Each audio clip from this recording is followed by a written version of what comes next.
right, so I am going to toss. Hopefully I remember to cut that one. So if you see a little bit of repeat, it may be because the audio is wrong. But again, wicked problems are problems without solutions. So in a recent Harvard Business Review piece, this is something that gets taken up, wicked problems, a lot in business, but also it started really in public policy, public affairs, teachers. It's brought up in teaching too. And in any case, we're looking at it in terms of social justice issues, feminist issues.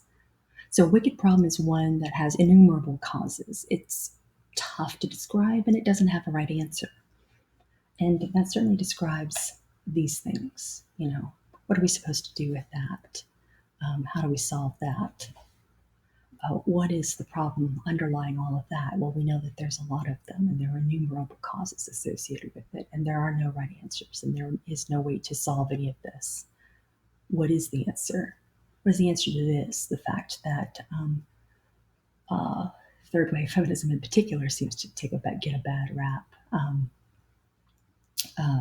I won't read this, you can read it yourself. But men are dangerous, violent, patriarchal, oppressive rapists is the idea here, that the bigotry was never their intention. It's a theft of moral authority. What's going on here? What are they so upset about?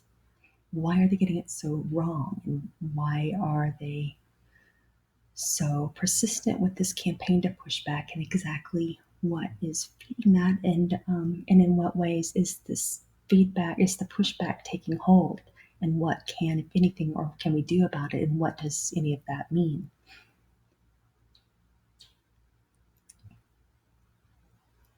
But here again, first wave feminism, it's about the right to vote. They're good with that. We've gotten that. That's no longer an intractable, wicked problem.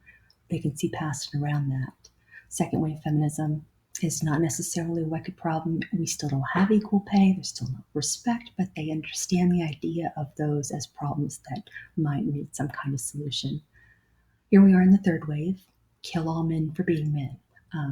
That is, of course, not the problem that we're talking about, but that is what makes it a wicked problem in society, that kind of an argument can take traction and get a foothold in such strength.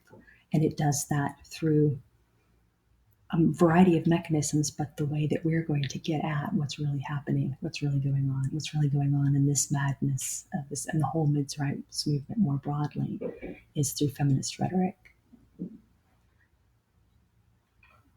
Its strength is wicked problems. Its strength is in its invisibility, but its vulnerability is in its scrutiny. And our weapon is feminist rhetorics. Their vulnerability is their wicked problems remain entrenched precisely because they have this power over our everyday lives without people noticing. And so once we draw attention to it and begin to pin down some potential sources for that are fueling wicked problems, that's when we can begin to make things happen. And that's what I'll be doing in this course.